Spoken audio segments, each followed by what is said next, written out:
کہ اس کا تصور بہت کم لوگوں کو حاصل ہے، اور عہد حاضر کے جو ریشنلسٹ قسم کے اقلیت زدہ میں کہتا ہوں انہیں، یا اقلیت گزیدہ، اقلیت سے ڈسے ہوئے لوگ، وہ ان چیزوں سے اباع کرتے، دور بھاگتے ہیں۔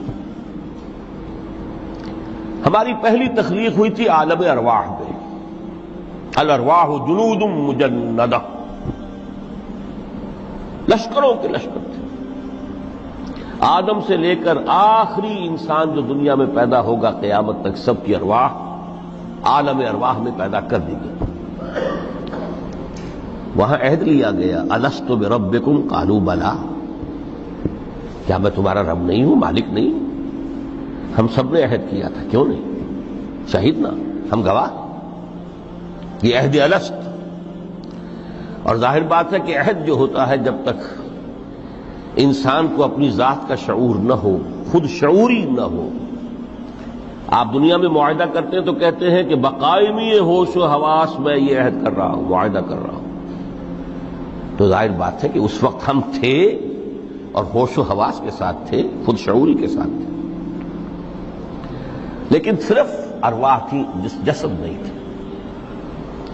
اور یہی ہے وہ مقام جس کے بارے میں حضور نے سے جب پوچھا گیا کہ متى وجبت لک النبوۃ یا رسول اللہ، اللہ کے رسول آپ کو نبوت کب ملی؟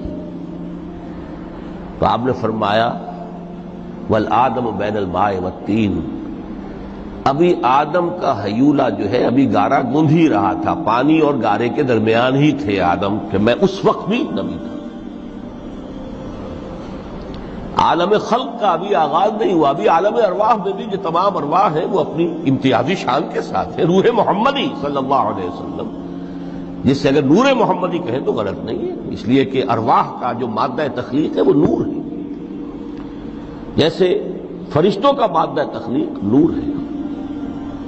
مسلم شریف میں حضرت عائشہ صدیقہ رضی اللہ تعالی عنہ سے روایت موجود ہے، اللہ نے فرشتوں کو نور سے پیدا کیا۔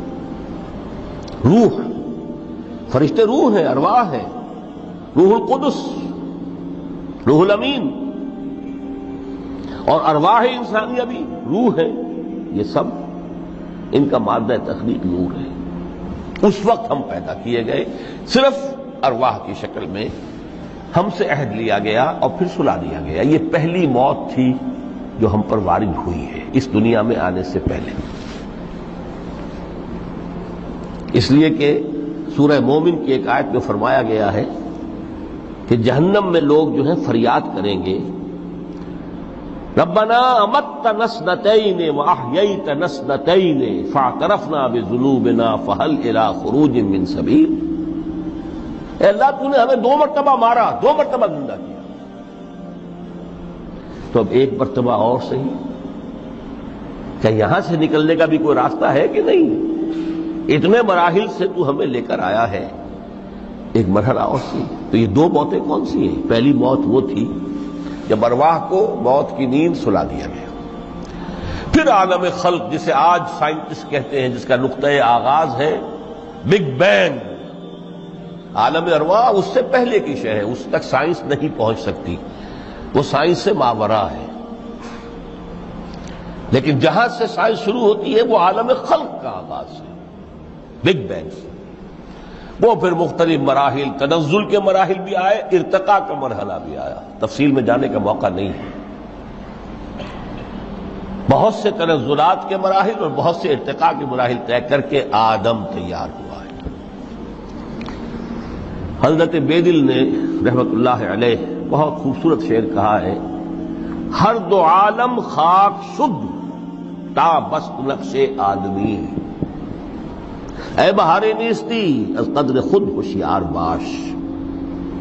یہ پوری جو بھی کائنات کا جو سلسلہ شروع ہوا، بگ بینگ، اور بہت بڑے بڑے جو ناری کرے تھے جن کی کہ حرارت کا جب تذکرہ کرتے ہیں سائنسدان تو ٹریلینز اینڈ ٹریلینز آف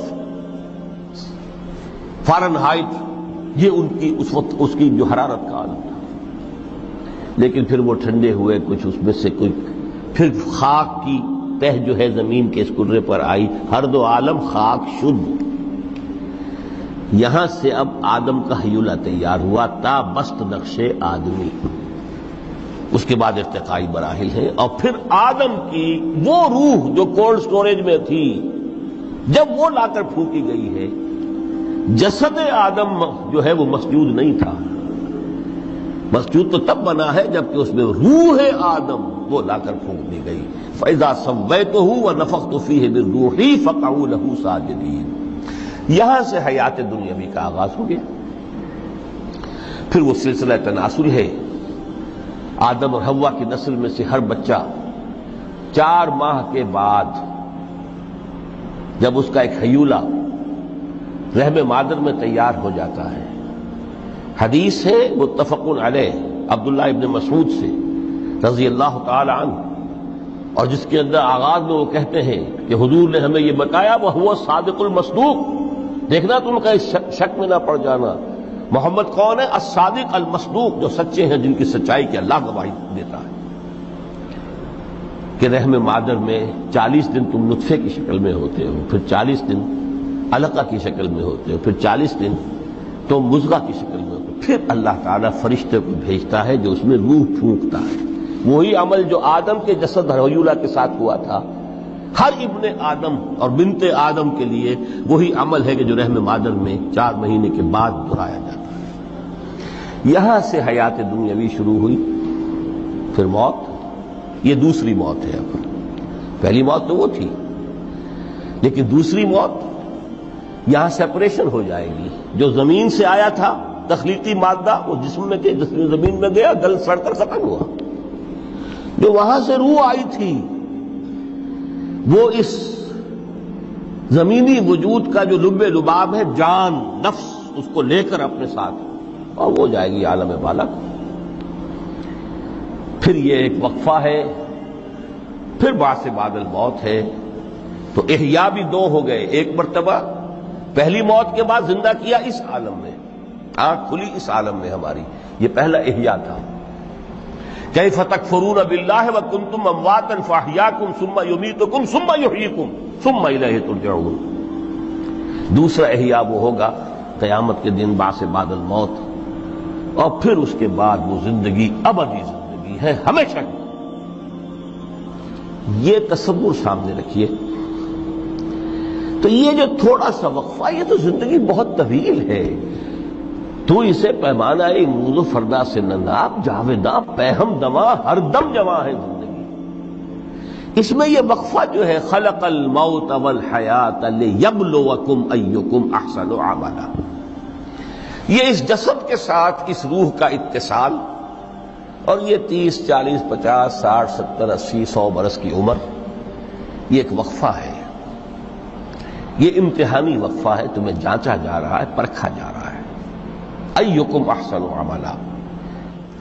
اب اگر تو 2 چیزیں انسان پر واضح رہیں، اور نہ صرف واضح رہیں، مستحضر رہیں۔ واضح تو ہو جاتی ہے ایک چیز، پھر آدمی بھول جاتا ہے، کوئی فائدہ نہیں دیتا اس کے۔ مستحضر ایک یہ کہ اصل زندگی آخرت کی زندگی ہے، طویل ہے۔ بل تؤثرون الحیات الدنیا والآخرۃ خیر وابقیٰ، کلا بل تحبون العاجلہ وتذرون الآخرہ۔ تم اس عاجلہ کو پسند کرتے ہو، اس دنیا کی زندگی کو تم ترجیح دیتے ہو، جبکہ آخرت ہے جو باقی رہنے والی ہے، ابدی۔ اگر تو یہ معلوم ہو، جیسا کہ سورہ عنکبوت کی آیت کے حوالے سے میں نے آپ کو آیت سنائی کہ وما هذه الحیات الدنیا الا لہو ولعب وان الدار الاخرۃ لہی الحیوان لو کانوا یعلمون۔ اصل زندگی جو ہے وہ آخرت کی زندگی ہے، کاش کہ انہیں معلوم ہوتا۔ ایک حقیقت تو یہ معلوم ہو اور مستحضر رہے کہ اصل زندگی آخرت کی زندگی ہے، اور دوسری حقیقت یہ کہ یہ دنیا کی زندگی ایک امتحانی وقفہ ہے۔